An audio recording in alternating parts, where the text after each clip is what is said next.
Bom,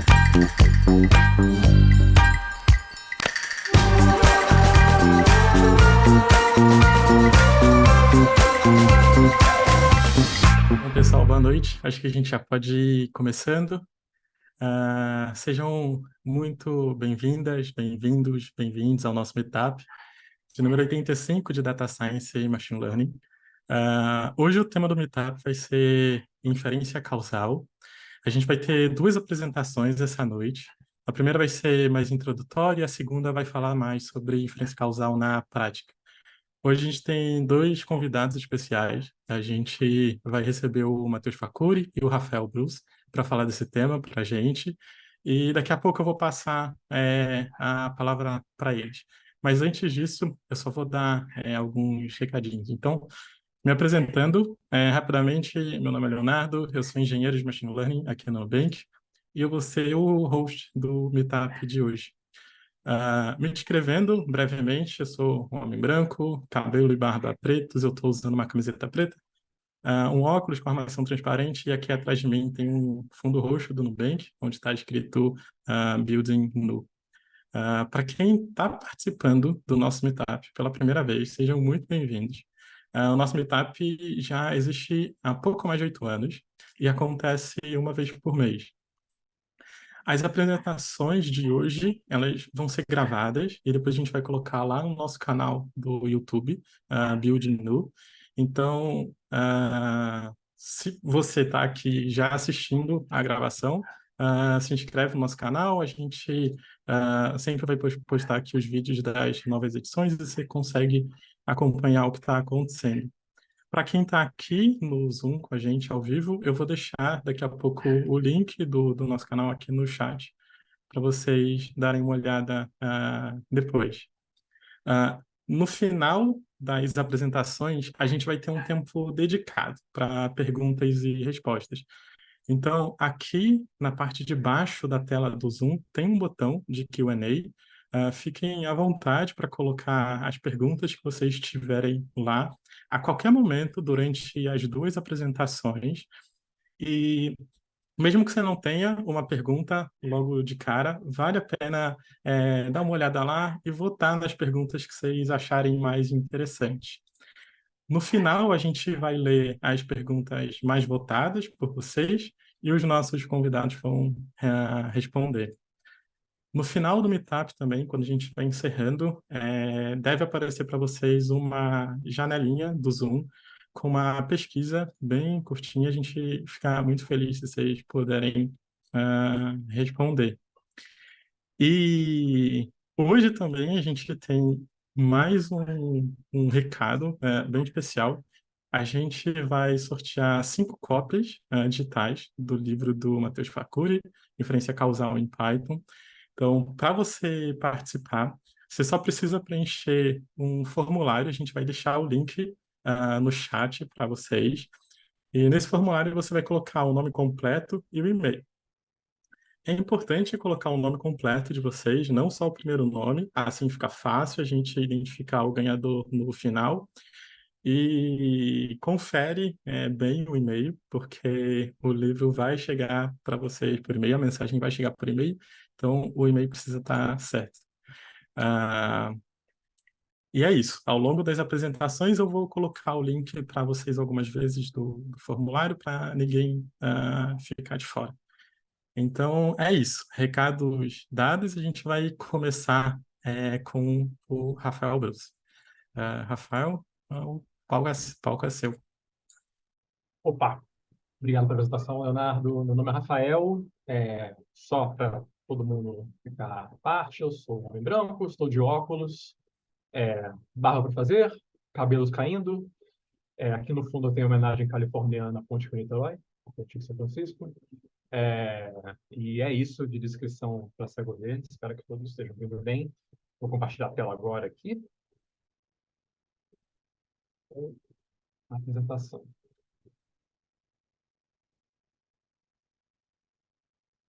Então vamos lá. Essa apresentação aqui, eu pensei ela no começo para fazer uma introdução básica à inferência causal. Depois eu vi que já tiveram 2 ou 3 apresentações de causalidade aqui no Meetup e cobrir um pouco isso. Muito do assunto é coberto no livro do Papuri, então eu decidi fazer uma coisa meio complementar. Então, falei randomized thoughts, são pensamentos aleatórios sobre causalidade, como eu vejo isso sendo aplicado na indústria hoje em dia, coisa que eu acho muito importante na cabeça, e o que eu acho que é uma aplicação interessante e que complementa um pouco o livro dele e complementa um pouco a própria apresentação dele hoje, que é a aplicação de rede general à causalidade. Uma coisa super interessante. E eu vou tentar fazer o pitch porque isso é legal vocês estudarem e talvez implementarem no seus trabalhos.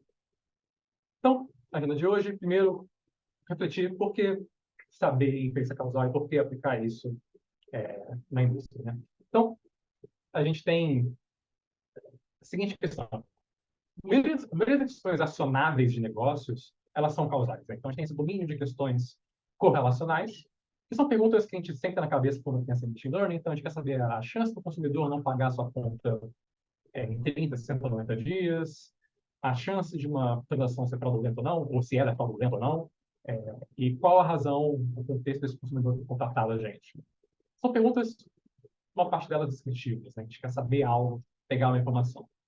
Perguntas acionáveis, eu quero dizer perguntas que envolvem a gente puxar uma alavanca e saber qual vai ser a consequência dela. Então, quanto a mais esse consumidor gastaria se a gente aumentasse o limite de crédito dele? Isso é uma pergunta causal. Quero saber como o X afeta isso. O quanto a atividade desse cliente aumenta se a gente utilizar o direcionamento de push no celular dele na hora certa, na hora que ele vai estar olhando lá ou reagindo de maneira mais enfática. E como conversão desses clientes aumenta se a gente decrescer a taxa de juros ofertada para ele, seja no rotativo, seja no empréstimo. Então, assim, modelos de machine learning são fantásticos para predição desse domínio correlacional, as questões de correlação. Problemas causais são problemas que, na minha cabeça, pelo menos, são as coisas que estão ali no fundo da cabeça de quem está tomando decisão de negócio.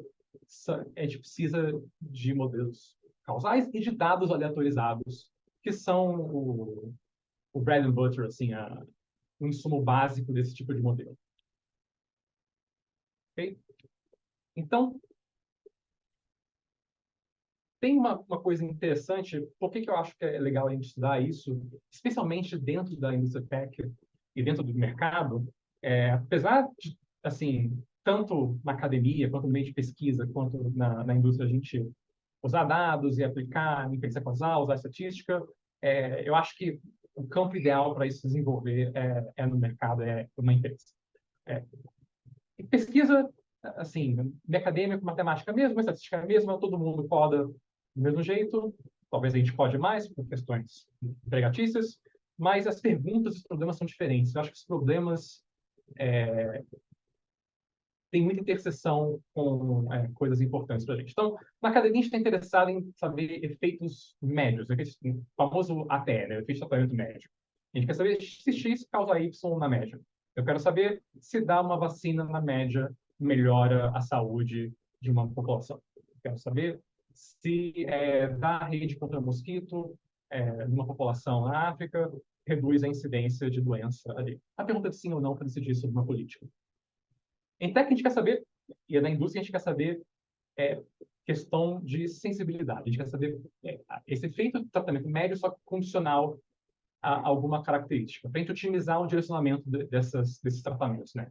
Então, eu não quero saber só como se X causa Y. Eu quero saber como esse efeito de X em Y muda para diferentes populações do meu customer base, ou da minha população de dados ali. Além disso, a gente tem que grande parte do desenvolvimento técnico em inferência causal se desenvolveu junto ali da tecnologia. Isso é mais recente do que machine learning puro, né, que já tem uma história longa com isso. Porque na academia é um ambiente muito pobre de dados. Né? Então, uma parte das técnicas são feitas para a gente driblar esse problema de falta de dados. Tem métodos aí como regressão descontínua, variável experimental, diferença, que são métodos assim super bem cobertos em livros de econometria e estatística, mas são métodos pensados para quem está ali lidando com dado do censo, com a PNAD, ou com dado do PISA de educação, uma coisa desse tipo. São, assim, poucas observações, poucas colunas, comparado ao que a gente encara no dia a dia de uma empresa. E assim, geralmente a gente não tem muito controle sobre aleatorização quando vai usar esses dados. A não ser que você tenha a sorte de fazer uma parceria com o governo ou com um órgão como o Banco Mundial. Tirando isso, boa sorte em fazer um experimento aleatório controlado com uma população humana grande. No nosso caso, em Tech, em tecnologia, a gente tem muito mais controle desse processo gerador de dados, que a gente pode desenhar ele com essa finalidade, para no final a gente usar uma técnica e obter medidas confiáveis de conditional average estimate effect, de efeito condicional. Certo? Então, o que a gente quer saber. E não é por falta de ferramenta que isso não acontece. A gente tem diversas ferramentas desenvolvidas por empresas. O FK-Learn é uma ferramenta nossa, muito bem que está aberta. Vocês podem acessar. E a gente tem vários módulos lá que mexem com tarefas bem comuns que a gente faz aqui dentro, que envolvem causalidade. Tem o EconoML, que é da Microsoft, que está sempre sendo desenvolvido. Um baita pacote de ferramentas de causalidade e também super bem documentado. Vez ou outra eu quero tirar alguma dúvida, ele é um guia bem sumarizado de vários temas importantes. E tem um CausaML que é da Uber, que também tem uma interseção grande aí com o AML. Então, assim, dá para fazer, dá para usar as ferramentas no seu dia a dia, sem você precisar fazer nada do zero. Tem um monte de coisa já pronta, já bem feita, já bem validada, com muita gente por trás pensando. Isso se você tiver dados aleatorizados. E, de novo, é uma condição bem importante para você fazer modelos causais. Que é o nosso próximo passo, que é parte da agenda, que é ter dados aleatorizados é algo que, na minha cabeça, pelo menos, é não negociável. Eu acho que isso é pouco vendido. Tem uma dimensão humana, tem um obstáculo humano para isso. Nem sempre é fácil fazer o pitch de que a gente tem que aleatorizar um tratamento, aleatorizar alguma dimensão dos nossos dados para poder saber o efeito causal dela sobre nossos clientes. Mas a gente já faz isso em uma pequena escala, com teste AB, mas eu vou dizer por que isso tem que ser, idealmente, ampliado de um jeito mais, vou dizer, contínuo. Então, isso aqui eu roubei do deck de um colega nosso aqui, o Juliano Garcia, no crédito, quem não merece crédito. Esse é um pitch porque a gente quer fazer experimentos aleatórios de maneira correta. O que eu quero dizer correto aqui? Um experimento aleatório controlado ideal numa empresa de tecnologia é um teste AB, ou um teste ABCDE, com vários tratamentos diferentes, que tem as seguintes características. Ele tem um esforço contínuo, então são experimentos que rodam por um longo tempo.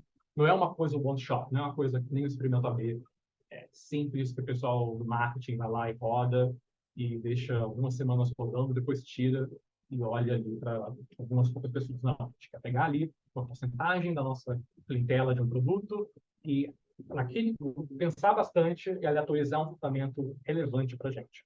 A gente vai querer, de vez em quando, voltar naqueles dados e reotimizar alguma política em cima daquilo. O bom de ter um tratamento rodando por muito, experimento rodando por muito tempo é que a gente sempre vai ter dado não viesado e nunca vai ser pego com a guarda abaixo, no sentido que a gente sempre pode reotimizar a nossa política, dado que a gente observa nesses dados aleatorizados. Como eles são aleatorizados, são não viesados, isso permite que a gente otimize algumas dimensões, como qual taxa de juros dá para uma fatia de clientes, ou qual principal de empréstimo, ou qual, enfim, você pode imaginar qualquer outra dimensão, qualquer outra alavanca que a gente queira puxar como uma empresa de tecnologia. O problema disso, e é um problema político interno de qualquer, isso não é nosso, é qualquer empresa que vá tentar fazer esse tipo de coisa, é que isso é custoso. Isso é muito mais custoso do que fazer só um teste AB ad hoc pontual, que responder uma pergunta simples. Você espera que isso aí fique rodando alguns meses, no mínimo.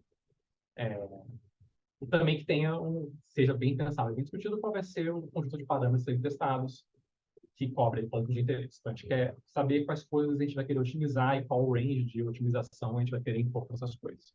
Qual range de aleatorização a gente vai impor para essas coisas. Então, otimizar a taxa de juros, eu quero ali ver de quanto a quanto eu vou querer aleatorizar dentro do razoável, é, no longo prazo, sabe? Então, talvez eu tenha que subir lá para frente para níveis que hoje em dia não parecem razoáveis, ou descer, não sabemos. Então, por exemplo, como é que eu posso estimar a taxa de juros no meu NPV, né, na política de NPV, para atualizar a minha policy de precificação? Então, dado o nível de taxa de juros aleatorizado para clientes, a gente usa esse dado para estimar o efeito não biasado, como ele é aleatorizado, ele é não correlacionado com todo o resto das coisas observáveis, eu posso confiar que esse efeito que eu meço, correlação que eu meço, tem interpretação causal, correto? Por ser aleatorizado. E esse tipo de teste aleatorizado, ele vem em vários sabores, geralmente. Idealmente, ele seria um teste totalmente aleatorizado. Pegaria ali um range de preços de 1,5% a 14,5% de juros, pegava uma parte da população e sorteava esses caras, cada preço com uma chance igual de ser sorteado. Você pode imaginar que virar para alguém que vai aprovar isso e propor não parece politicamente ótimo, né? Então, nem parece economicamente ótimo, porque envolve uma perda de dinheiro. Mas que o modelo causal seja fantástico, não é o ideal. O que não quer dizer que não possa ser ajustado. Então, uma outra alternativa, que é menos custosa e é mais fácil de aprovar, a gente fazer um teste aleatório condicional, um teste aleatório estratificado. Então, por exemplo, dada alguns grupos de risco de default, né, em empréstimo, a gente tem uma classificada desses caras, com modelo preditivo mesmo, a gente tem uma classificação de risco, a gente aleatoriza ali preços dentro dessas bandas, a gente dá uma distribuição para cada grupo de risco diferente. É aleatorizado, mas é aleatorizado dentro de cada distribuição e dentro de cada banda de risco, e cada banda de risco tem sua própria distribuição de preços aleatorizados. Certo? Isso parece complicado, mas é fácil de resolver também, já vou entrar nesse ponto. E o caso mais complexo é quando, além disso, a gente não tem positividade, no sentido de que a gente tem que alguns preços não podem entrar nesse teste. Então, eles são censurados, eles são cortados do teste. E aí complica mais um pouco. Mais difícil de usar, mais fácil de aprovar, a pessoa vai gostar que vai ser menos arriscado.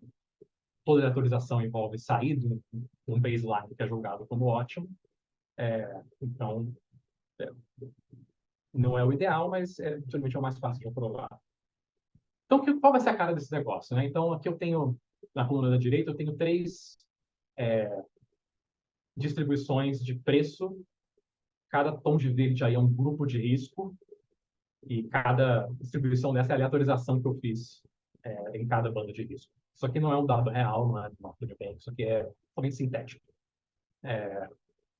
Então, o que está acontecendo aqui? Lá embaixo, a última linha ali, o último gráfico, é o cenário ideal para alguém que vai fazer um modelo causal.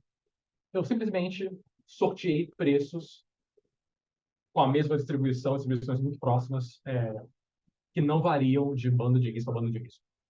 Aqui eu tenho que a distribuição de preços é não correlacionada com a banda de risco, basicamente. Então, eu tenho que controlar por isso.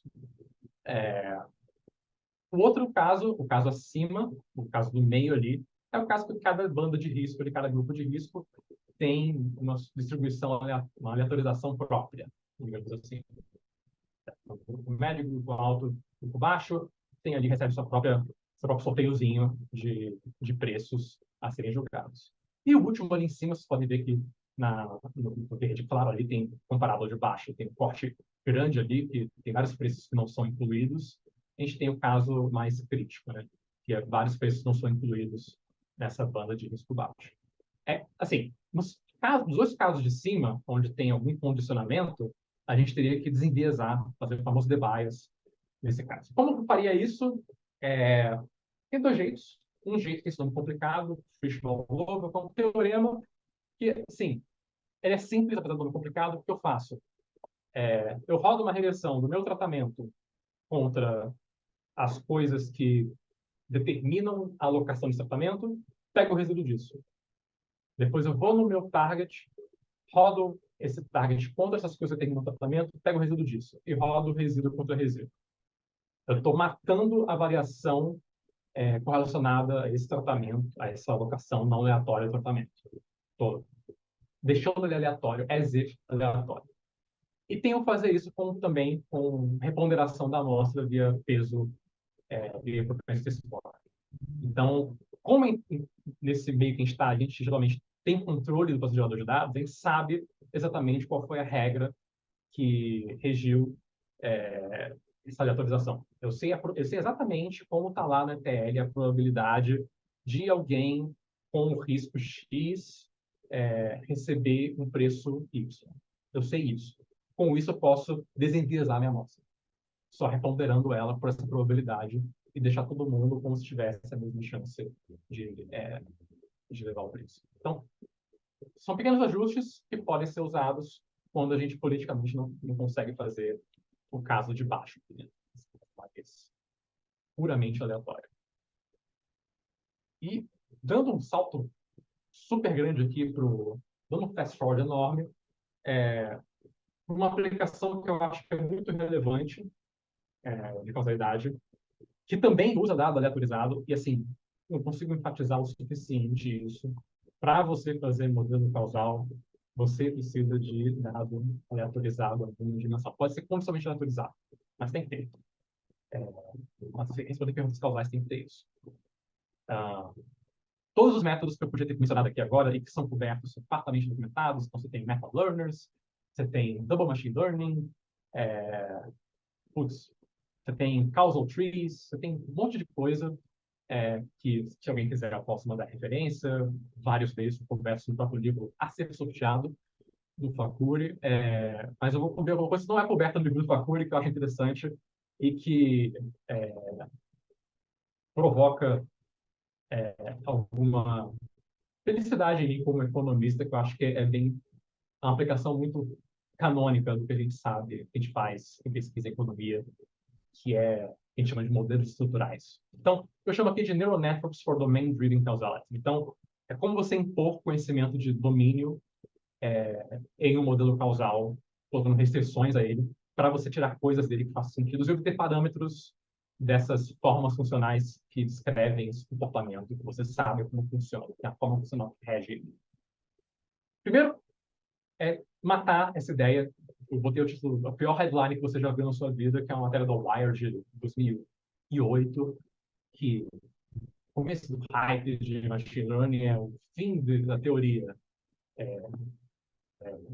A inundação de dados faz o método científico obsoleto.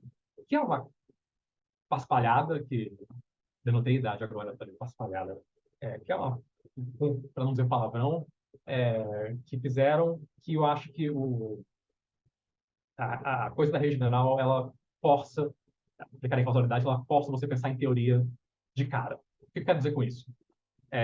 Tem um desenvolvimento recente de vários papers super bem publicados, de gente muito importante, que trata de como aplicar a rede neural para responder perguntas causais.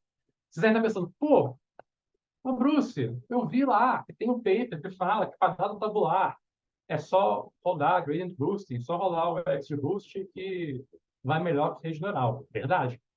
Mas isso é uma tarefa causal, não é uma tarefa preditiva. A predição, realmente, se eu, assim, você pensou predição, pensou tabular, você vai no gradient boosting na hora.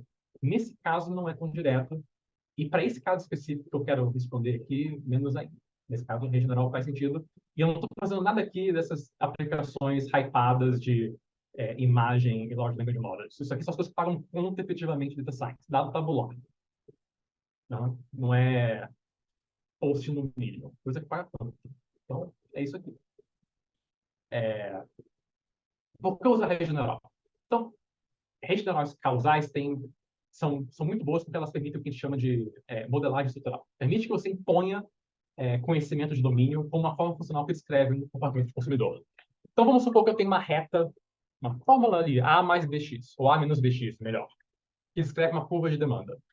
Ela é inclinada assim, né? Então, quanto maior o preço, menor a quantidade demandada. Eu quero saber a inclinação desse negócio. Eu tenho, na minha empresa, preços aleatorizados. E eu tenho quantidade demandada.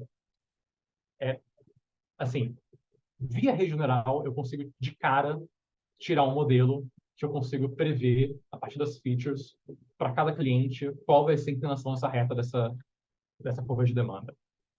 Certo? Então, permite que eu imponha essa forma funcional. Se eu quisesse considerar outra forma funcional, se eu quisesse formar uma exponencial negativa que descreve esse comportamento, ou uma coisa mais fancy, eu também poderia fazer. Eu posso facilmente embed, né, colocar ali insights microeconômicos e restrições de positividade nesses parâmetros na própria rede de cara. Né? Não é só de aplicar, sei lá, um neuro de ativação, um relu ali, eu estou matando coisas negativas, deixando só positivo aparecendo. Então, é fácil no rede neural eu impor esse tipo de coisa. Então, com um dado aleatorizado, eu consigo estimar esses Deep Structural Parameters com sensitividade a preço. Isso é muito similar a toda uma discussão que está rolando em pesquisa acadêmica aí mesmo, do pessoal de física, que trabalha com laboratório e tudo mais, esse tal de Physics Informed Machine Learning e Physics Informed Neural Networks. Né? É basicamente você não jogar no lixo conhecimento que você tem de leis que regem comportamento de, no caso deles, de objetos ou de partículas ou coisas assim, e só deixar o dado falar por si mesmo, que é uma baboseira. O dado não fala por si mesmo, a gente toma decisão de modelagem, mas é tomar decisão de modelagem com teoria, com conhecimento de domínio em cima. Não precisa nem ser teoria econômica, pode ser um insight de negócio que alguém da sua empresa tem muito claro, cara, tem que ser assim. Se não está vindo assim é porque tem pouco dado ou está mal mensurado. Então, é um jeito fácil de você implementar esse tipo de coisa. Como que é isso? Estou acabando já. Aqui você tem a cara de uma rede, um multi-layer perceptron simples, né? Então, você tem ali no começo os inputs, suas features, tem uma série de hidden layers, uma série de camadas ali que vão, uma fábrica de salsicha que vai processar esses caras. Ali no penúltimo layer, você tem os parâmetros dessa forma funcional que você quer, essa curva, que vão ser jogados nessa loss function, que tem o modelo, y ali, o output, né? O tratamento, que são os preços aleatorizados, e os parâmetros da curva. Então, o que a gente quer fazer aqui nessa rede, a gente quer minimizar essa loss function determinada aqui, que você tem, né? Se for, sei lá, uma curva de demanda de um cara que comprou ou não comprou alguma coisa. Então, ele comprar ou não comprar uma coisa binária, então se essa loss function deve ser uma log loss, né? Uma decisão de uma sigmoide no final, né? Então, esse tipo de coisa. Acho que fica mais claro, né? Então, aqui nesse caso, o que ele fez? Ele falou o seguinte, olha, essa curva aqui é linear, tem um θ1, um θ2, que são função de todos os features anteriores. Esse θ2 aqui é a inclinação da reta, que multiplica esse preço. E esse G daqui, no caso, pode ser uma sigmoide, que determina se ela demandou ou não demandou. Isso aqui, imagina que é aquele 1 sobre 1 mais x elevado a menos essa chonga aqui toda. Entendeu? Então, isso aqui permite que eu, da rede, tire esse parâmetro θ2, que é a inclinação da reta, que é a função desse monte de feature.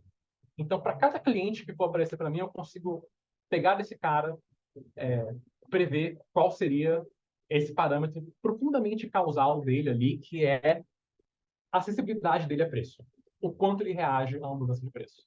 Que é o que a gente quer saber. Depois a gente pode ordenar isso, segmentar nossos consumidores e direcionar preço de um jeito que seja que eles convertam e que a gente consiga gerar receita. Seja mutuamente benéfico, como a gente espera que seja uma transação econômica. Correto? E, enfim, é isso. Eu acho que eu falei um pouco rápido, mas espero ter deixado também tempo para o Facura. Pode falar, Facura. Nossa, não precisava ter pressa não, porque o meu é mais, talvez seja um pouco mais longo. Mas valeu, obrigado pela O seu apresentação. é cheio de foto. O bom é que você falou várias coisas que vai me poupar de ter que fazer introduções. Então, vamos lá.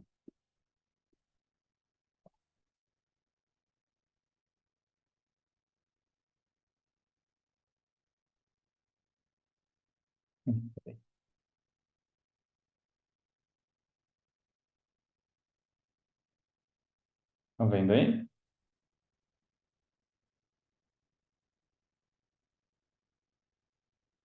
Tem só me dar um sinal de que dá para ver as coisas. Bruce, você consegue ver?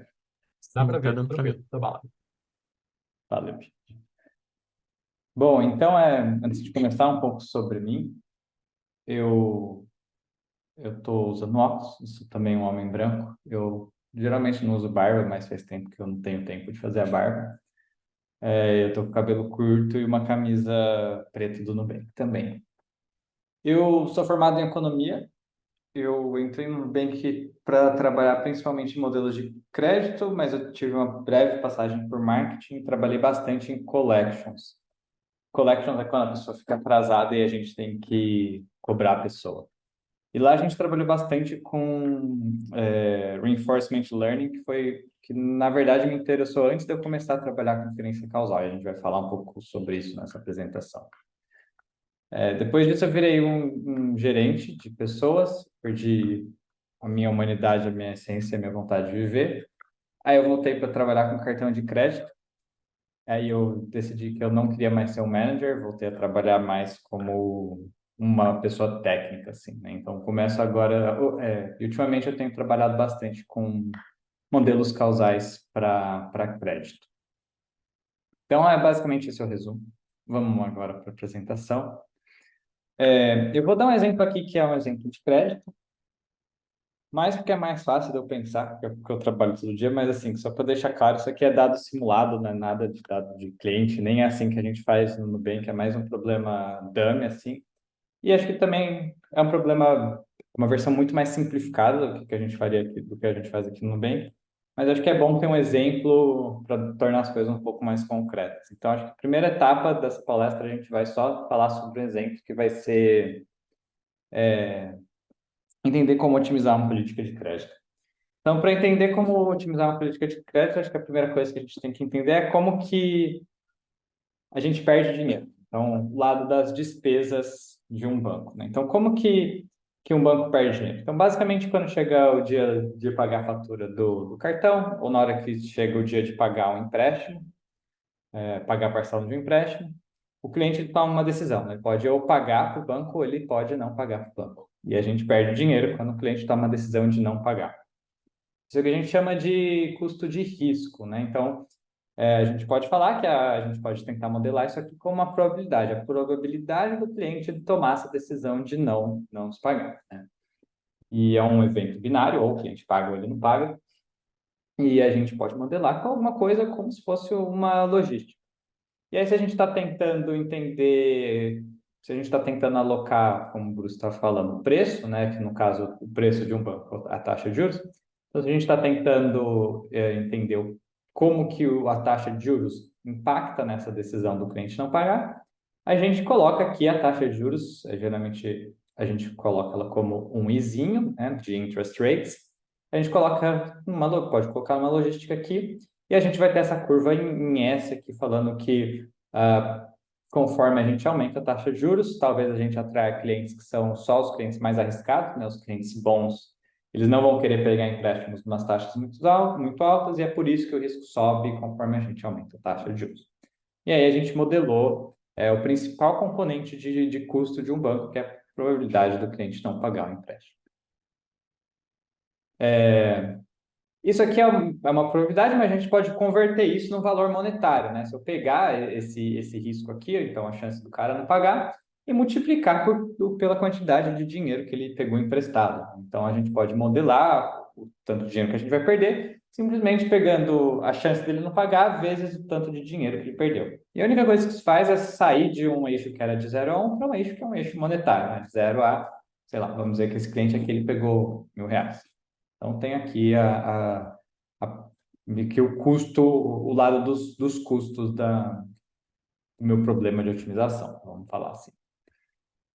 Beleza, então esse é o lado do custo, né? Agora, se a gente quiser otimizar, se a gente quiser fazer um problema, a gente tem que também modelar do lado das receitas, né? Vamos manter as coisas bem simples, vamos falar que a gente só tem uma receita, que é a receita de juros, tá? O que é a receita de juros? Vamos supor que você está a fim de ir no show da Taylor Swift, e só que você não tem dinheiro para isso, então você vai lá e pega um empréstimo. E aí o combinado disso é que você vai pagar mais do que o que você pegou emprestado. E o mais, além do que o que você pegou emprestado, vai ser definido pela taxa de juros. Então, tem aqui uma equação parece um pouco complicada, né? Então, tem a taxa de juros mais 1, vezes a quantidade que o cliente pegou, vezes e com um período exponencial. É uma fórmula um tanto complicada, não importa muito, vocês não precisam entender muito a fórmula, mas basicamente isso aqui está falando que esse lado, eu não sei se vocês veem meu mouse, mas eu espero que sim. Esse lado aqui, esse primeiro componente dessa fórmula aqui, é o quanto de receita que esse cliente vai me gerar para esse empréstimo. E o final dele é 1 menos o risco, que é simplesmente a probabilidade do cara pagar a gente, né? Então, se o risco é a probabilidade de não nos pagar, 1 menos o risco é a chance do cara pagar a gente. Se a gente plotar essas receitas pela taxa de juros, a gente vai ter um formato um pouquinho esquisito, né? E por que ele tem esse formato um pouco esquisito? Nessa simulação aqui, é porque conforme eu vou aumentando a taxa de juros, né? Então, se eu aumento a taxa de juros aqui, eu ganho mais, vou ganhando cada vez mais e mais e mais dinheiro, né? Só que a partir de certo ponto, se eu aumentar muito a taxa de juros, lembra que a minha taxa de juros impacta o risco também, né? Então, a chance do cara pagar vai caindo cada vez mais conforme eu aumento a taxa de juros e chega um momento que ela vai para zero. A receita lá, capenga lá para zero, porque os caras não estão pagando. Se o cara não paga, não tem receita de juros. Então, por isso que ela tem esse formato um pouco bizarro. Pronto, então meio que isso resolveu. Então, a gente tem o lado das despesas, a gente tem os lados das receitas, se a gente pegar um menos o outro e somar, a gente vai ter uma função, que em economia a gente chama de problema da firma, ou função da firma, mas que nada mais é do que uma função que diz para cada taxa de juros possível, quanto de dinheiros que a gente vai ganhar, né? E essa função ela vai ter um ponto de ótimo e a gente vai querer dar a taxa de juros que maximiza a quantidade de dinheiros que a gente vai dar. Então, matematicamente, isso nada mais é do que achar argmax, significa qual que é os juros que maximiza essa função aqui, né? E essa função aqui nada mais é do que as receitas e as despesas, conforme a gente viu lá nos slides anteriores. Uma coisa importante aqui, tá? Quando a gente está falando de taxa de juros ótimos, é importante falar que isso não é a mesma para todos os clientes. Vão ter clientes que são mais sensíveis à taxa de juros, são clientes que são menos sensíveis à taxa de juros. Vão ter grupos de clientes, né? Então, para o qual, se eu aumentar a taxa de juros, os clientes bons vão sair mais. E aí eu vou aumentar o risco dos meus empréstimos se eu aumentar muito a taxa de juros. Tudo isso para falar que a gente não está falando aqui de uma única taxa de juros ótima. Tá? Dependendo dos parâmetros dessa função de risco, eu posso ter uma ou outra taxa de juros ótima. Então, aqui eu simulei algumas. Né? Então, para todos esses empréstimos, são empréstimos com 24 parcelas, só que variando os parâmetros A e B aqui da minha função risco. Então, em algumas situações, eu vou ter uma taxa, um ponto de ótimo e para em taxas de juros mais altas, em outras situações eu vou ter uma taxa de juros ótima mais baixa, que vai ser ditada principalmente por esses parâmetros aqui. Aliás, esse processo inteiro ele é muito simples se a gente pensar o que a gente não sabe, né? Então, se a gente olhar essa equação inteira aqui, o que a gente não sabe na hora que a gente vai dar um empréstimo? Então, eu sei o quanto que o cara pediu, que é o amount aqui, eu sei quanto de dinheiro que ele está pedindo, isso é uma coisa conhecida. O I é justamente o que eu quero definir, né? Então, isso aqui é a variável do problema. O T, que é o número de parcelas, eu também sei, né? O cara fala quantas parcelas em quantas parcelas ele quer pagar. Então, a única coisa que eu não sei aqui é o risco. A única coisa que eu vou ter que estimar nesse problema simplificado é o risco dada a minha taxa de juros. Que eu abri aqui e só estou lembrando que é uma função que a gente está falando, que é uma função logística. Então, a única variável desconhecida aqui que a gente vai ter que se preocupar é o risco. Isso simplifica bem o nosso problema. Ou seja, se a gente beleza, então vamos refrasear isso agora de uma maneira causal. O que a gente está interessado em saber? A gente está interessado em saber o risco contrafactual, e o contrafactual aqui ele está denotado porque é o risco em função da taxa de juros, né? O que quer dizer que, dependendo da taxa de juros, eu vou ter um risco diferente. Então, por isso que eu estou falando contrafactual, dependendo das características dos clientes. E isso está simplesmente me falando que, dependendo do meu tipo de cliente que eu tenho, eu posso ter um risco que ele é maior ou menor, ou ele sobe mais rápido, ele sobe mais devagar, dependendo de como eu vario a minha taxa de juros, tá? Então, isso que o X está fazendo aqui. Ele está simplesmente falando que, dependendo do meu perfil de cliente, e o perfil de cliente é definido pelas variáveis dos clientes que eu conheço, por exemplo, score no Serasa, quanto de dinheiro tem na conta, então, quantidades de informação que eu tenho dos clientes. Então, dependendo dessas informações, eu posso achar curvas de risco por juros diferentes. Então, isso é um problema fundamentalmente causal, né? Eu estou tentando entender como que o risco responde à taxa de juros dado as covariáveis do cliente. Então, esse é o problema, a forma que a gente está pegando o problema de otimização que a gente apresentou e formulando ele de uma maneira causal. Beleza, então a gente formulou o problema e agora a gente vai para os dados, a gente vai tentar. Beleza, como que eu resolvo esse problema usando os dados que eu tenho, né? Então, a primeira coisa que a gente tem que notar aqui é que se a gente simplesmente usar os dados que a gente chama de observacionais, ou seja, que não vieram de nenhum experimento, a gente vai ter um problema. E por que que a gente vai ter um problema? Porque normalmente os bancos, eles cobram mais juros de clientes que são mais arriscados. Ou seja, o banco vai esperar um retorno maior quando o risco também é maior. Então, se a gente colocar num gráfico aqui, né, o risco dos clientes, ou de um grupo de clientes, dada a taxa de juros, a gente vai ter esses pontinhos azuis aqui, né? E esses pontinhos azuis, se a gente tentar ajustar uma logística aqui, ele está sendo muito mais inclinada do que a curva real que eu usei para gerar esses dados, que é essa curva laranja aqui, né? E por que que isso está acontecendo? Porque os pontos azuis, a gente não pode interpretar de maneira causal essa relação entre juros e risco nos pontos azuis. Porque os pontos azuis aqui à direita do gráfico, esses carinhas aqui, onde tem mais juros, são clientes que eles são inerentemente mais arriscados. E por que que eles são mais arriscados? Porque o banco escolheu dar taxa de juros maiores para os clientes mais arriscados e escolheu dar taxa de juros menores para os clientes menos arriscados. Então, a causalidade está meio reversa aqui, né? Não é que se eu aumentar a taxa de juros, eu vou ver esse aumento exorbitante no risco. É o contrário. O fato de eu ter um risco maior fez com que o banco decidisse dar uma taxa de juros maior. Então, a gente inverteu a causalidade e isso está causando o viés que a gente está vendo aqui. Por isso que a curva de risco está muito mais inclinada do que a curva real. Então, isso é um problema, né? Se a gente quer estimar essa curva real aqui, a gente quer saber o contrafactual, ou seja, o que vai acontecer com o cliente se eu pegar os juros e aumentar os juros dele. E se eu simplesmente usar esses dados observacionais, eu vou achar uma relação muito mais inclinada do que em relação real. Como que eu posso resolver isso? Ah, sim, antes disso, se vocês gostam de grafos, né, uma forma de pensar isso é que a gente tem a taxa de juros aqui sendo o I, e a taxa de juros a gente quer estimar essa relação da taxa de juros com risco. O problema é que essa taxa de juros ela não é aleatória, né? Ela é causada pela política do banco de como alocar as taxas de juros, né? Então, o banco define como alocar taxas de juros e essa política, por sua vez, é baseada em modelos de crédito ou variáveis que a gente sabe dos clientes, como renda presumida, de novo, score do Serasa, quantidade de dinheiro que tem na conta, etc, etc. Então, todas essas variáveis, elas definem a política de alocação de taxa de juros, que por sua vez define a taxa de juros.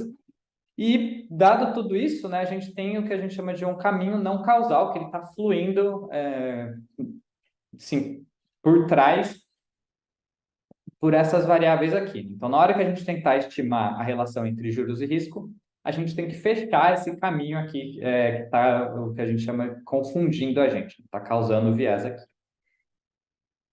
Qual que é a boa notícia? Se a gente olhar esse gráfico aqui, a gente conhece, ou supõe-se que, né, o banco conhece a forma como ele alocou a taxa de juros, né? Então, isso aqui é 100% conhecido, né? O banco sabe exatamente por que que ele deu a taxa de juros. Ah, eu dei uma taxa de juros alta porque minha previsão de risco para esse cliente era alta, então também dei uma taxa de juros alta. Dei uma taxa de juros baixa porque a minha previsão de risco para esse cliente era baixa, então dei uma taxa de juros baixa.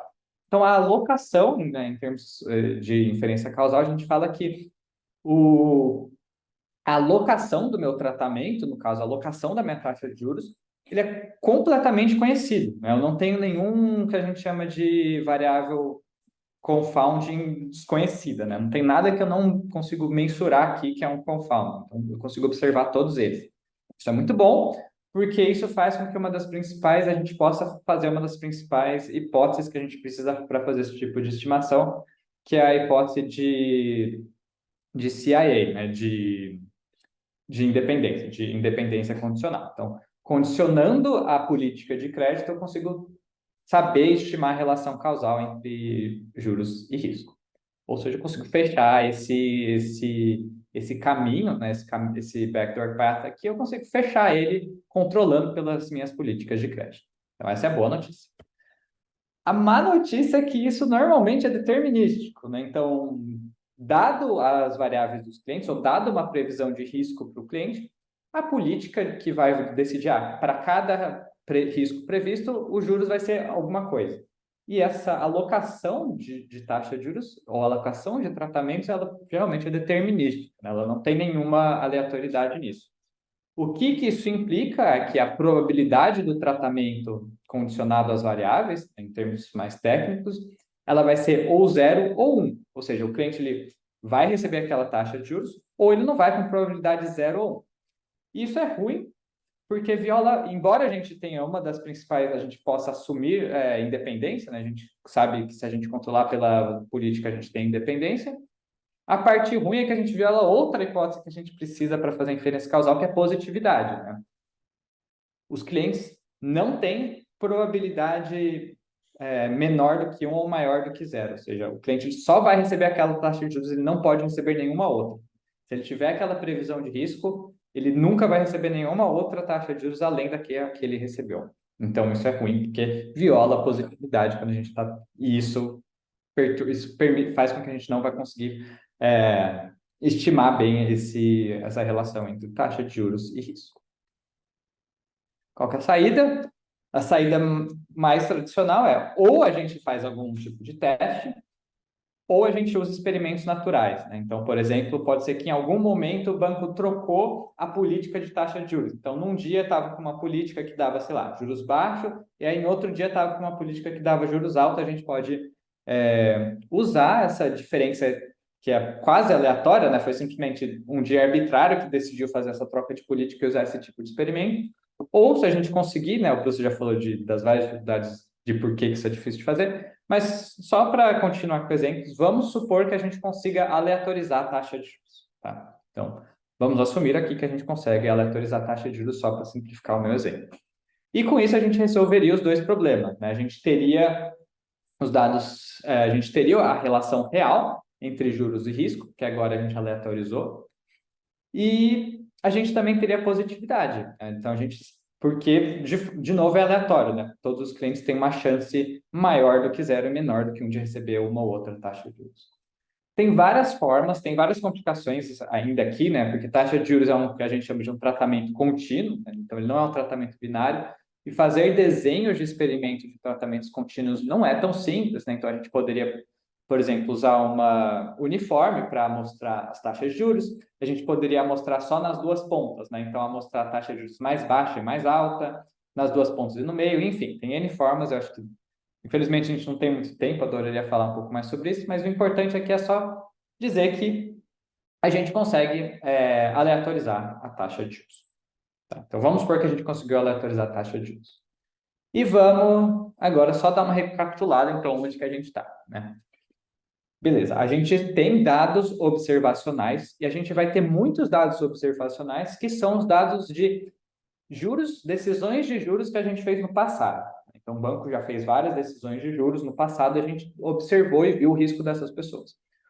O problema desses dados é que eles são viesados, porque o banco tende a dar juros mais altos para clientes que são mais arriscados. Então, nesses dados observacionais, a relação entre juros e risco ela é mais inclinada do que a relação real. Para resolver esse problema, a gente pegou dados em que a taxa de juros era aleatória. Então, a gente aleatorizou a taxa de juros e, com isso, a gente consegue estimar a relação real entre risco e taxa de juros. A gente consegue fazer com que acertar exatamente ali a inclinação entre a taxa real achar exatamente a inclinação da taxa real. Vocês podem ver nesse gráfico aqui da direita que se a gente ajustar uma regressão logística aqui, tá por essa linha verde, ela passa bem em cima da relação real que eu usei para gerar esses dados. Então, a gente já tem isso, né? Só que tem problema. Isso aqui nos dá a relação média entre juros e risco. Lembra que a gente não está interessado em relação média. A gente está interessado em relação entre juros e risco, dependendo do perfil de cliente. Então, dependendo do perfil de cliente, eu vou ter uma curva de risco mais inclinada ou menos inclinada, que vai me resultar num ponto de ótimo mais à direita ou mais à esquerda. Então, isso aqui só não é suficiente. Eu vou precisar achar diferentes curvas, eu vou ter que estimar diferentes curvas assim, dependendo do perfil de cliente. Tá? Então, só lembrando que a gente está interessado aqui, se a gente for falar tecnicamente, num problema de heterogeneidade no efeito de tratamento. Nesse caso, o tratamento é os juros, então estou tentando achar clientes que respondem, cujo risco muda de maneira diferente, dependendo da variação da taxa de juros. Então, é isso que a gente está interessado em fazer aqui. Beleza, como que a gente, então, organiza esses dois dados, né? Então, a gente tem uma grande quantidade de dados observacionais e a gente tem uma pequena quantidade de dados experimentais, em que a gente aleatorizou os juros. Grande quantidade de dados não aleatórios e uma pequena quantidade de dados aleatórios. Agora, os dados aleatórios eles são muito preciosos para a gente, porque a gente sabe que não tem nenhum viés neles e tem positividade, então eles são lindos, ótimos para estimar, fazer qualquer coisa relacionada à inferência causal. Então, nesse caso, a coisa mais sábia a se fazer é vamos estimar a nossa relação, né? Vamos modelar, vamos ajustar os nossos modelos nos dados observacionais, que é onde a gente tem a maior quantidade de dados.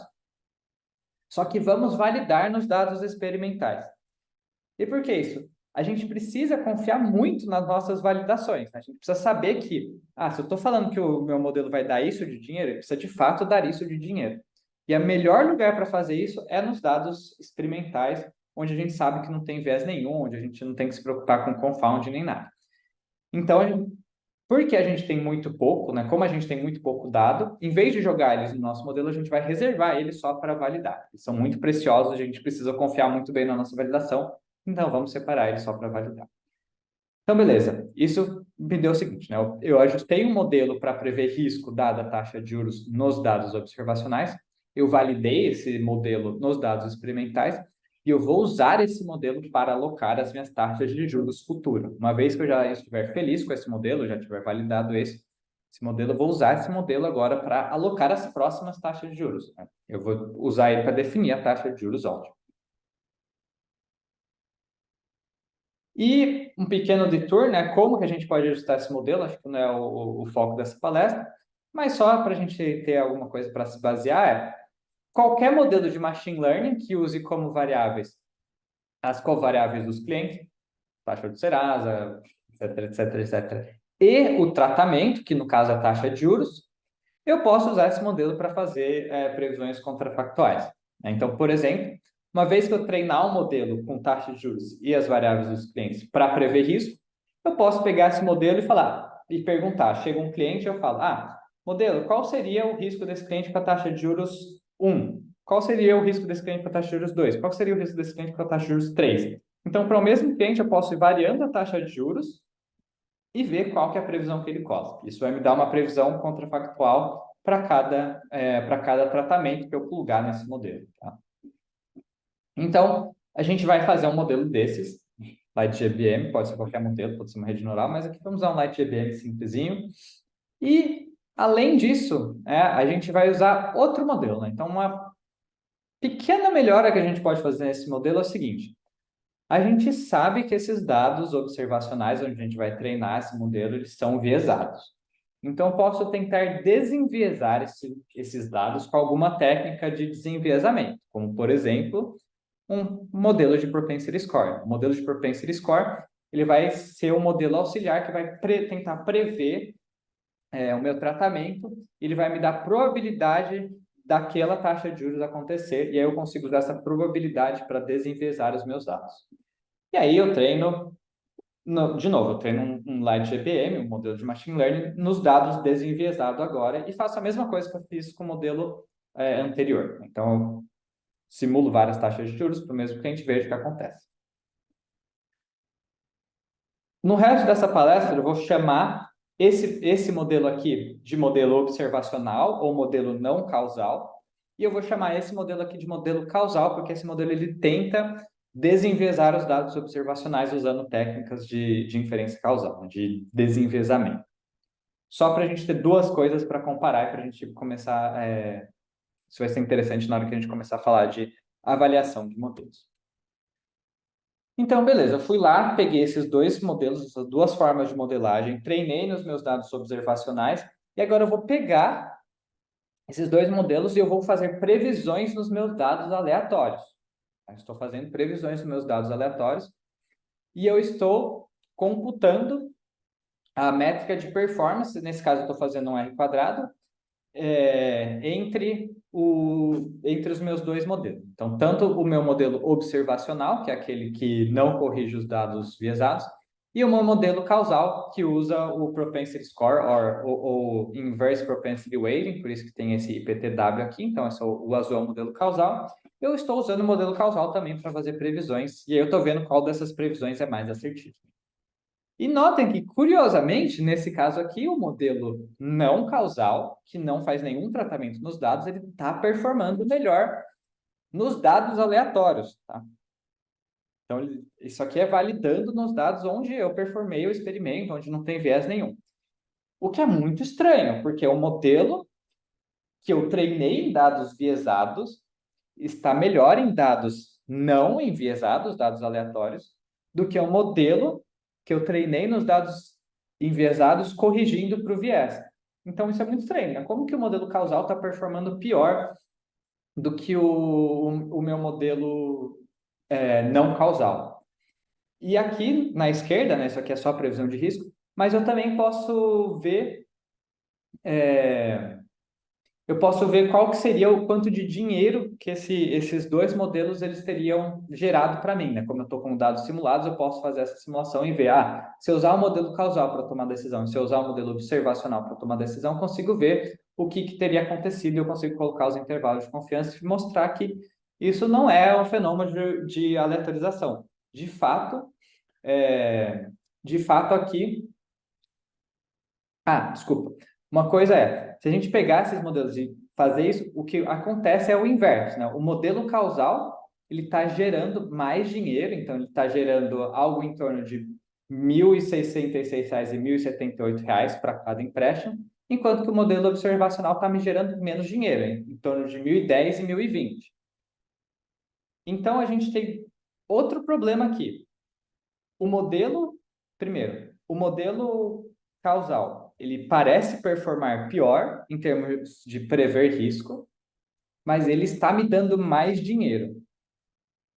O que isso significa? É que eu tenho um descasamento entre a minha métrica de avaliação e o que de fato importa para a minha empresa, que é gerar dinheiro, né? Então, o modelo que está parecendo pior, na verdade, ele está gerando mais dinheiro. E isso é muito ruim, quer dizer que eu não posso confiar na minha métrica de avaliação, porque a minha métrica de avaliação não traduz em dinheiro no final, né? Isso é uma coisa que a gente vai ter que resolver. Então, a gente vai falar mais sobre isso agora. Por que isso acontece, né? Então, o que está acontecendo aqui e por que parece que o modelo causal está performando pior do que o modelo não causal, mesmo que o modelo causal ele gere mais dinheiro para a minha empresa? Se a gente plotar lado a lado as decisões, ou seja, as taxas de juros que eu vou escolher usando o modelo não causal e o modelo causal, a gente nota já de cara uma coisa muito interessante. O modelo não causal, ele está alocando taxa de juros máxima, 20%, para uma grande quantidade de clientes. Tá? E se a gente olhar as taxas de juros nos meus dados experimentais, ou seja, o azulzinho, a gente vê que não tem quase ninguém ali que a gente deu 20% aleatoriamente. Então, o modelo não causal, ele toma muita decisão, só que essas decisões não estão sendo avaliadas nos dados aleatórios, porque a minha aleatorização ela não foi tão longe até o 20%. Tá? Então, pode ter ali um problema de validação, porque não estou conseguindo avaliar todas as minhas decisões, né? Eu só estou conseguindo avaliar aqui na região azulzinha, mas o modelo está tomando decisões lá na frente, lá no 20%. Né? Então, isso talvez mostre por que a avaliação pura nos dados aleatórios não está refletindo a performance real do modelo não causal. Já o modelo causal, se a gente olhar o verdinho e o azulzinho, a gente vê que o verde e o azul eles têm muito mais overlap. O que isso quer dizer? Que a decisão que o modelo causal toma, ela está contida dentro dos meus dados experimentais. Então, a performance do modelo causal é muito mais realista nesse sentido. Ou seja, se a gente voltar aqui nesse gráfico, né, eu deveria confiar muito mais na performance que eu estou medindo no meu modelo causal, no azulzinho, do que a performance que eu estou medindo no meu modelo observacional. E o motivo disso é porque o modelo observacional, não causal, ele toma decisões muito fora de onde eu tenho dados experimentais para validar. Então, isso já mostra, já é um problema. E a gente vai tentar ver como resolver esse problema. A forma mais simples de resolver esse problema é a gente vai pegar os dados observacionais e a gente vai aplicar Inverse Propensity Weighting para eles também. O que isso faz é o seguinte: a gente pega vai pegar a distribuição original de taxa de juros e vai tornar essa distribuição uniforme. Eu vou pegar e por que isso acontece é porque eu estou pegando todos os dados que têm baixa probabilidade de acontecer e eu estou ponderando eles para cima, né? Então, tudo que tem baixa probabilidade de acontecer, eu estou multiplicando por um peso muito grande, e tudo que tem alta probabilidade de acontecer, eu estou multiplicando por um peso muito pequeno. Então, o que isso vai acontecer? Ele vai achatar o pico dessa distribuição e alargar as bases. Então, se a gente pegar os dados aleatórios e aplicar essa técnica de Inverse Propensity Weighting, ela vai pegar essa distribuição que era antes centrada em 10 e vai tornar ela mais ou menos uniforme, né? Na medida do possível de como que a variação dos meus dados permitir, ela vai tentar tornar esses dados o mais próximo do uniforme possível. E aí eu posso voltar e refazer essa validação. Então, eu vou avaliar os meus modelos, não só nos dados aleatórios, mas nos dados aleatórios reponderados para parecerem que a taxa de juros foi amostrada de uma distribuição uniforme. E se a gente voltar e fizer isso aqui, agora o modelo causal ele performa melhor. Tá? Então, se a gente fizer isso, o modelo causal performa melhor, só que tem um problema, né? A gente vê que tem vários wiggly-wigglies ali, várias dessas curvinhas aqui, que quer dizer que, ao fazer isso, a gente está aumentando a variância do nosso estimador. Eu já vou falar por que isso acontece. Esse gráfico aqui da direita, a gente pode ignorar ele por enquanto.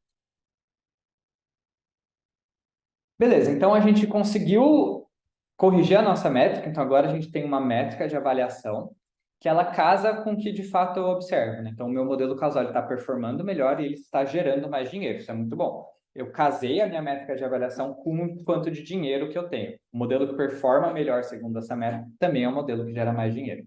Mas tem um problema que ainda tem uma grande variação, né? Tem muito... Isso aqui está tremendo muito, né?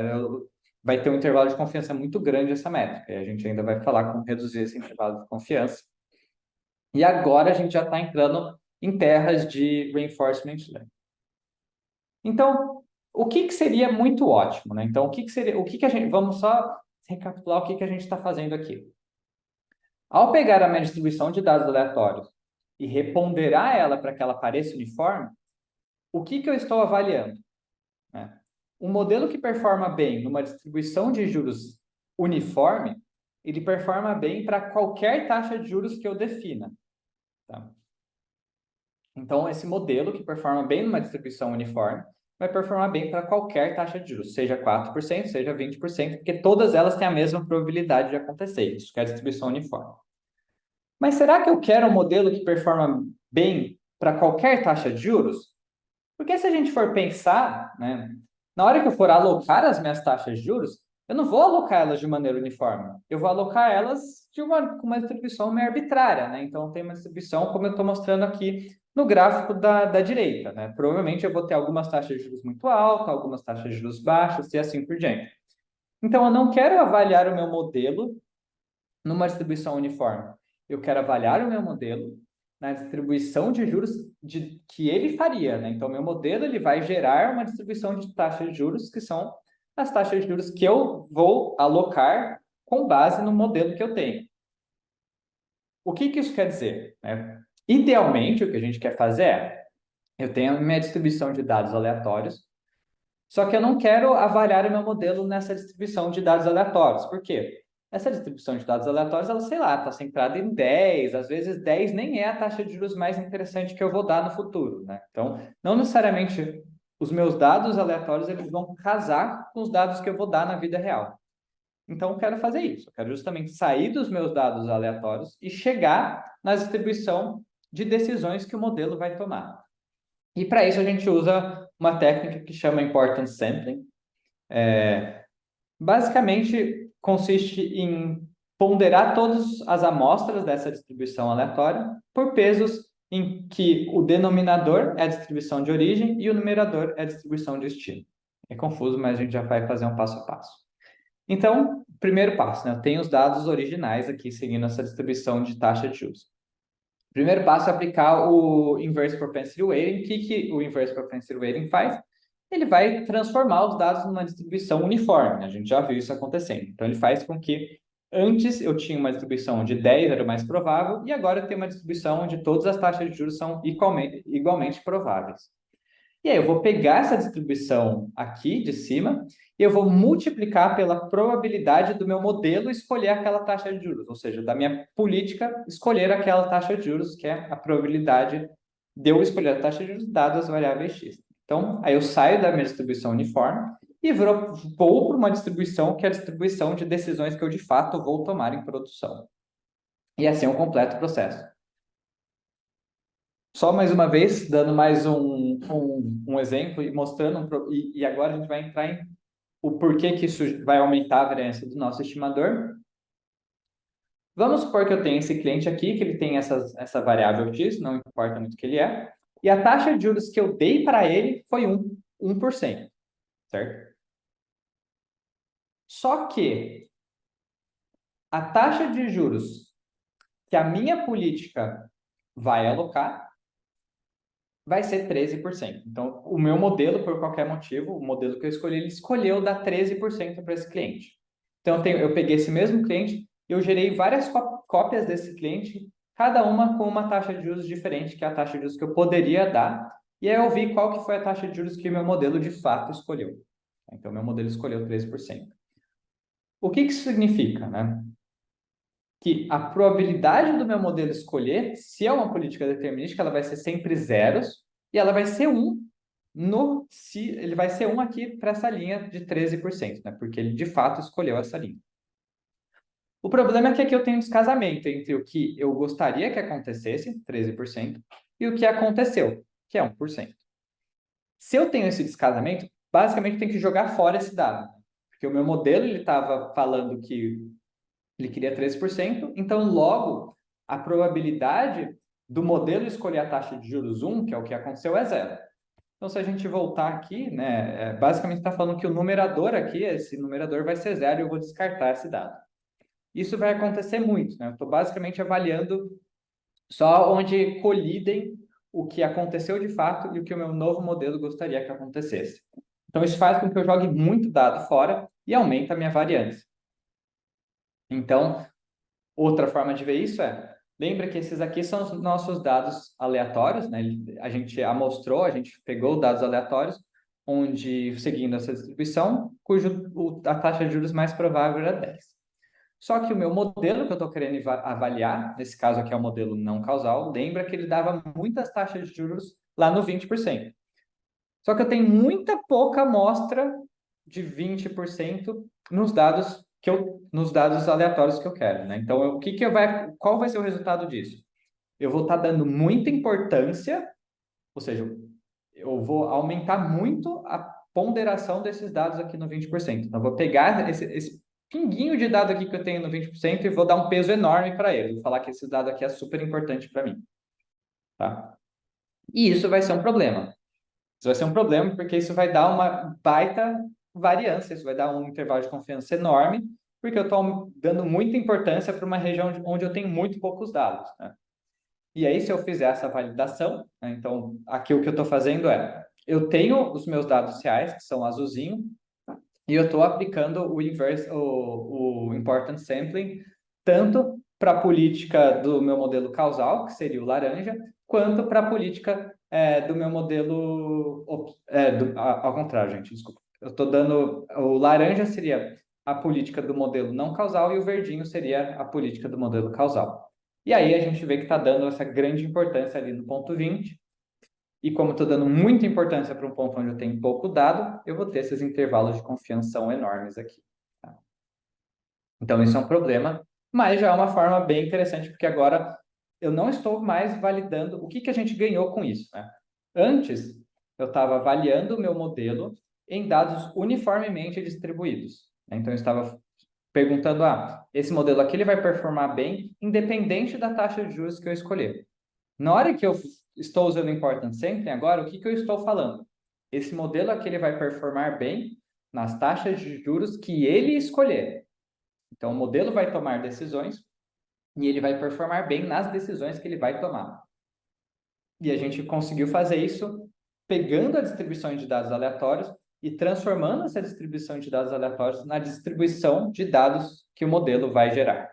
Então, é isso que a gente ganhou com o Important Sampling. Agora, a gente está avaliando as decisões que o modelo de fato vai tomar, e não qualquer taxa de juros. A gente está avaliando as taxas de juros que o modelo vai dar quando ele for para a produção.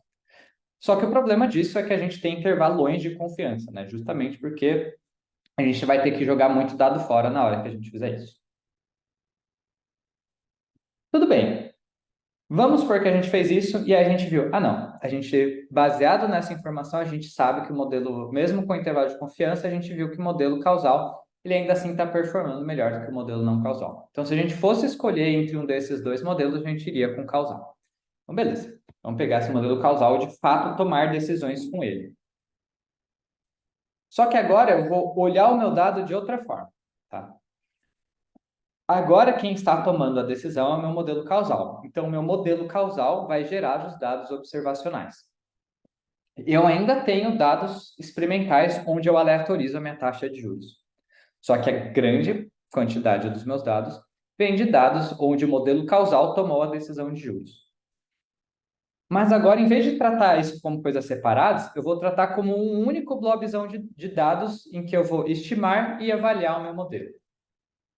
E isso vai me gerar a minha próxima geração de modelo causal. Então, nos dados que o meu modelo causal V1 gerou, agora eu quero treinar o meu modelo causal V2. E como que a gente vai fazer isso? Tá? Isso permite que a gente consiga observar todos os dados como não determinístico, como uma política não determinística, e aí permite que a gente consiga usar os dados observacionais também para validação.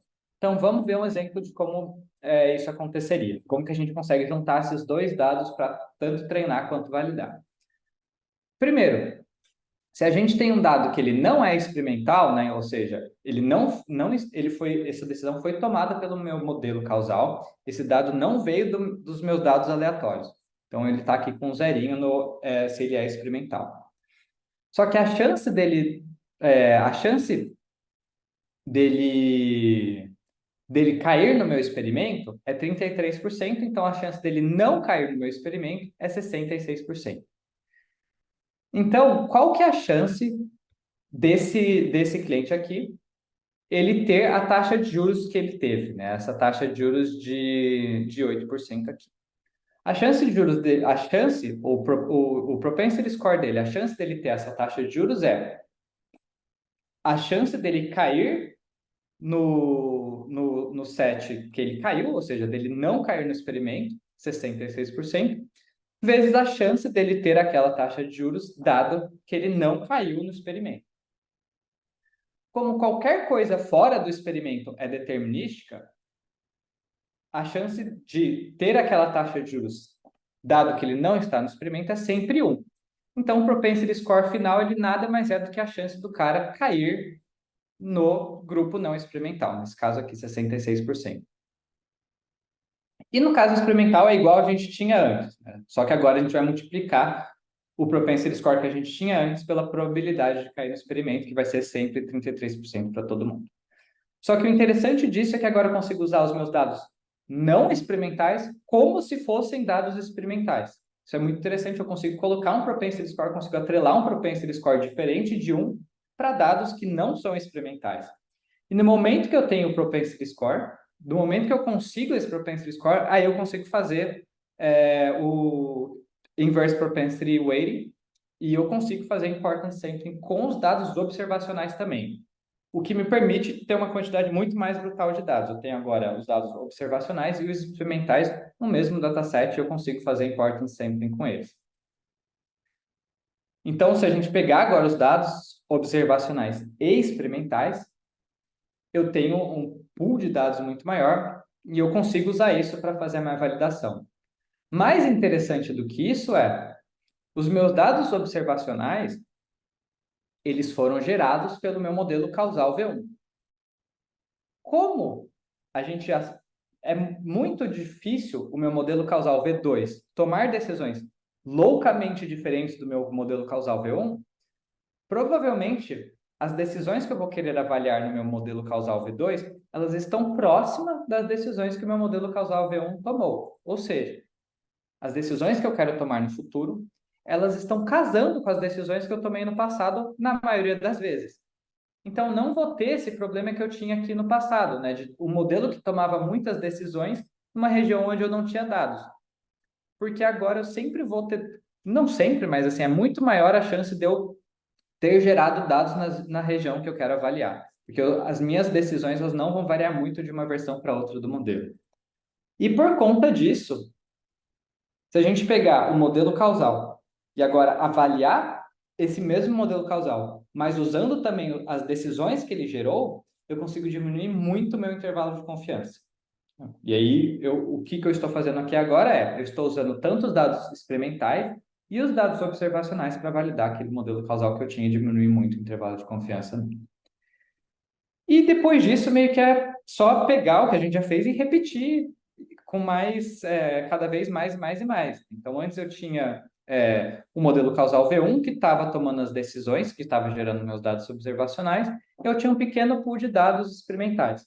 Mas isso vai continuar com o passar do tempo, né? Isso me fez com que eu consiga estimar um modelo causal V2. Esse modelo causal V2, por sua vez, vai alocar, vai gerar novos dados, e esses novos dados vão ser os dados observacionais do futuro, mas eu também vou ter uma pequena quantidade de dados experimentais sendo gerados. E aí eu pego esses novos dados que são gerados e jogo de volta ali no meu pool de dados total que eu vou usar para a minha próxima geração de modelos. E isso agora sim se tornou um modelo muito parecido com um framework de reinforcement learning, em que eu tenho um modelo que ele é treinado nos meus dados passados e ele toma a decisão. Essas decisões, por sua vez, vão virar dados, na qual eu vou gerar minha próxima iteração de modelo, que vai gerar novos dados, que eu vou usar esses dados para gerar minha próxima iteração de modelo e assim por diante.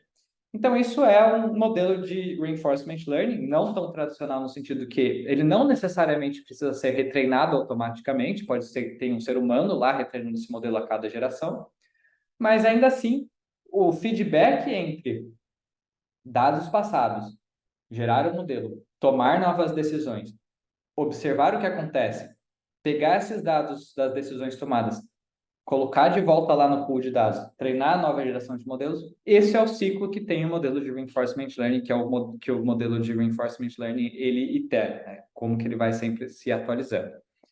Então, a ideia é, a gente consegue ver qualquer processo a gente consegue olhar, né, a avaliação e o ajuste, o treino, a estimação de modelo causal como simplesmente um fluxo de reinforcement learning, onde eu consigo usar as técnicas de reinforcement learning, como offline policy evaluation, consigo pensar em estratégias de amostragem talvez mais interessantes do que puramente aleatório, que foi o que a gente usou aqui. Então, eu consigo usar essas técnicas de reinforcement learning para um modelo causal. E outra forma também que a gente pode ver é que, talvez, e acho que essa é a minha visão, eu acho que reinforcement learning nada mais é do que outro nome para inferência causal ou vice-versa. Né? Inferência causal é outro nome para reinforcement learning.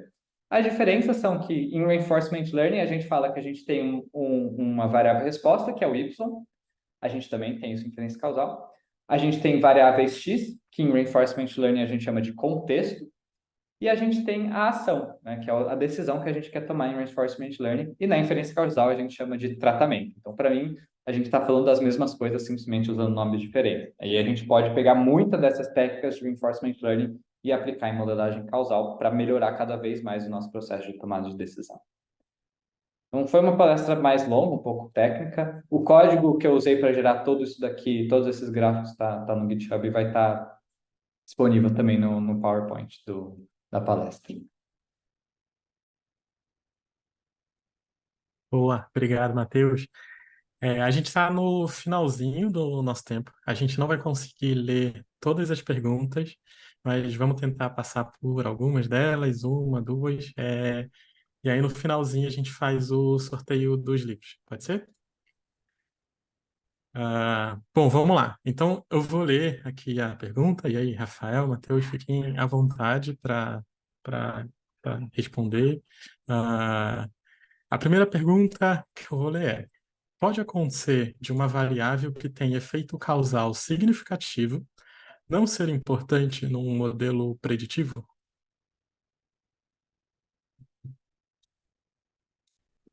Você quer responder ou vou eu, Bruce? Pode começar. Pode, tá? Pode sim. Tem muitos casos que o tratamento que você tem pouco efeito, tá? Então, por exemplo, vamos supor que, como eu já trabalhei em collection, no exemplo de collection, você quer fazer com que o cliente pague o que ele está devendo e você quer testar o efeito de um e-mail. Pô, um e-mail vai ter um efeito muito fraco, né? Então, as coisas que definem se o cliente paga será que ele perdeu o emprego, um monte de outros fatores, e o e-mail vai ter um efeito muito fraco na chance do cliente pagar. Se a gente simplesmente pegar esse e-mail, esse tratamento, tacar no modelo causal, como os que eu apresentei aqui, os modelos que o Bruce falou, eles têm umas técnicas para contornar isso, mas se a gente simplesmente jogar isso no modelo o que provavelmente vai acontecer é que o modelo de LightGBM ou qualquer modelo vai simplesmente descartar essa variável como não importante.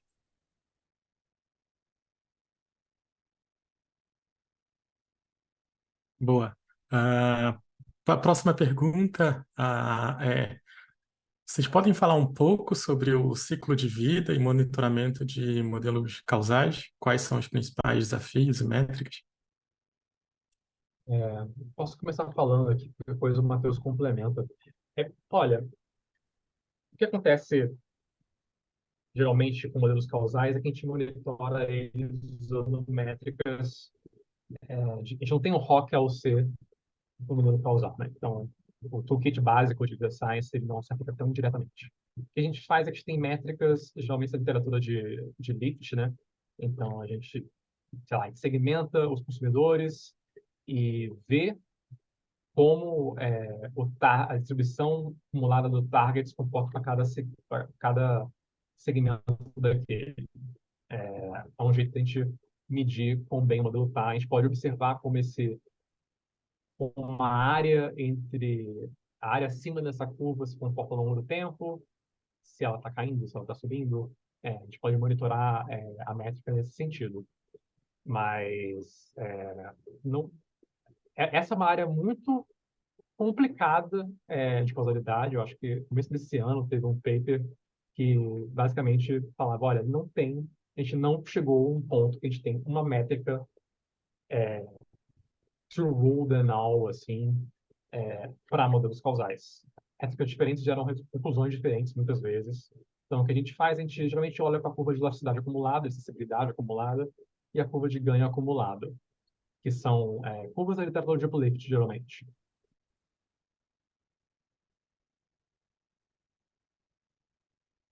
Boa. Quer Só, completar, Matheus? essa apresentação ela justamente surgiu, acho que, de um desconforto que eu e o Bruce tivemos no começo do ano, que é justamente isso. Tipo, é muito treta fazer a validação. E eu acho, assim, eu estou querendo apostar que coisas como offline policy evaluation são muito interessantes para isso. Tá? Que é justamente você tentar avaliar a decisão que seu modelo vai tomar em produção. Tá? Mas é difícil pra caramba de fazer. Tá? Então, embora que com dados simulados ali, maravilhoso, não é algo fácil de fazer. Mas é uma coisa muito treta. Acho que assim, a validação de modelos causais, eu acho que é eu diria que é o nosso maior desafio hoje em dia.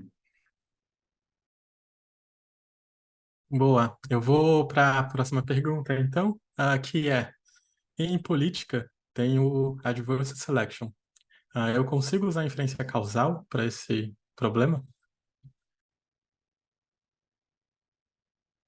Isso tem cheirinho de reinforcement learning, dynamic offers, hein, Paco? Eu acho que é mais para você essa. Eu não sei o quanto que tá. Eu acho que são problemas separados, né? Porque o que eu entendo como adversário é o seguinte: vamos supor que você tem uma das variáveis do seu modelo que é a renda renda declarada. Então, você pergunta para o cliente lá quanto que você ganha, e aí ele pode mentir. E aí ele pode gamificar isso, ele pode mentir o quanto de renda que ele ganha para tentar enganar o modelo, tá? Isso parece ser esse é um problema que ele é igual, tanto para modelos causais quanto para modelos de machine learning. Tipo, se a pessoa que está sendo escorada está tentando enganar o modelo, ela pode enganar tanto o modelo de previsão quanto o modelo causal. O modelo causal você pode também ver ele como um modelo de previsão contrafactual. Então, nesse sentido, eles são muito parecidos. E o problema ele é similar, tá? Tanto para modelos causais quanto para modelos de machine learning normal. Só complementando aqui, eu concordo, eu acho que é exatamente isso. Porque o usuário adversarial vai ter, não importa qual modelo que você estiver usando. É, eu acho que, assim, não é algo de modelo causal. Talvez tenha como a gente, como vou dizer, otimizar o jogo inteiro, né? Porque o problema de usar adversarial é um plano inteiro dos jogos, né? Eu faço um preço pensando que esse cara pode ou não mentir algum feature, dado que ele pode mentir algum feature, qual seria o preço ótimo. Teria como internalizar isso, mas a gente teria que mapear um conjunto de ações possíveis, seria algo computacionalmente e analiticamente chato de fazer. Assim. Chato no sentido não... Parece interessante, mas parece mais complicado do que como lidar. Não tem jeito de lidar. Boa. Eu vou ler então a última pergunta. Ainda tem mais algumas, mas a gente não vai conseguir ler todas. E aí a gente pula para o sorteio, beleza? Então, a próxima pergunta é: poderia clarificar no framework de Reinforcement Learning quais são os estados, ações e as recompensas? Tendo dados passados para decidir tomar uma decisão, não fere o conceito de Markov, de somente considerar dados do estado atual? Bom, então nesse caso, né, nesse exemplo que a gente deu, o estado seria as variáveis do cliente, né? Acho que uma forma, se você for para a literatura de reinforcement learning, a que é mais parecida é a que a gente chama de contextual bandits. Então, o estado seria variáveis do cliente, como a renda que o cliente tem naquele momento, o score de Serasa que ele tem naquele momento. Então, esse é o estado. E as ações seriam, nesse caso, os juros, né? Aquilo que eu falei, a ação é justamente o tratamento. Sobre as assumptions de Markov, eu ainda estou usando dados passados, né? Eu sempre estou usando dado da geração anterior para gerar a próxima geração de modelo. E aqui é diferente de reinforcement learning, é uma versão mais de novo, é uma versão mais simplificada de um reinforcement learning que a gente está acostumado, que é de joguinhos, né? Se a gente vai para a literatura de contextual bands, você pode também pensar como um reinforcement learning que tem um único estado, tá? Então, eu tenho só uma chance de ganhar ou perder o jogo. Tem uma única ação. Eu decido qual que é a taxa de juros e, baseado nisso, terminou o jogo. Então, é um jogo de uma única etapa. Acho que essa é a melhor forma de pensar. Mas, de novo, a literatura que mais se traduz para a inferência causal é de contextual bandits. Não é essa de reinforcement learning de Go ou de xadrez, em que eu tenho um jogo multi-estágios. É um jogo de um único estado. Legal. Boa, obrigado, Matheus. A gente não conseguiu passar por todas as perguntas, mas algumas foram respondidas por texto. Então, se vocês quiserem dar uma olhada na resposta, está lá na ferramenta de Q&A. Eu vou dividir minha tela com vocês rapidinho para a gente fazer o sorteio. A gente teve 134 respostas no nosso formulário. E aí vocês, por favor, me avisem quando minha tela estiver aparecendo, para eu ter algum sinal.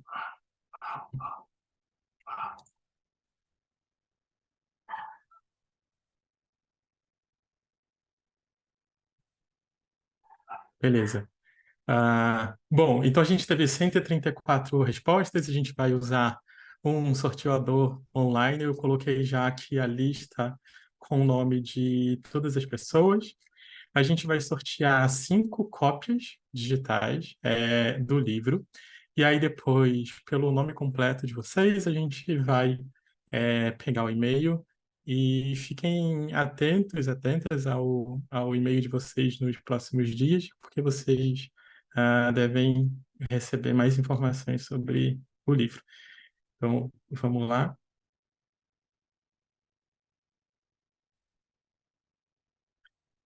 Então, as 5 pessoas que ganharam o livro foram Matheus Pereira de Novaes, William Ramos, Carlson Telício Bezerra de Lima, Naruhiko Rama e Eduardo Guilarducci.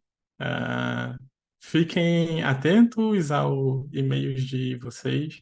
Nos próximos dias a gente vai mandar mais informações para vocês saberem como que vocês vão receber a cópia sorteada aqui. Ah, e é isso. Eu queria agradecer muito ao Matheus, ao Rafael pela apresentação de hoje. Foi muito legal, gostei bastante também. E agradecer todo mundo que passou esse tempinho aqui com a gente nessa noite de terça para falar sobre a inferência causal. Então é isso, pessoal. Obrigado para todo mundo que veio. E obrigado de novo, Matheus, Rafael. Obrigado, Leonardo. As dúvidas a Valeu. gente manda depois ou como é que faz? Bom, Ah, manda para mim, a eu posto em algum lugar, eventualmente. Eu Tá, vou fechado. postar no LinkedIn, pode ser? Tá bom. Pode ser, pode ser. Boa. Então fiquem de olho no LinkedIn do Matheus, que a gente posta as respostas lá. Obrigado, Matheus. Valeu, gente. Boa noite aí para todo mundo. Até mais. Boa noite, pessoal. Tchau.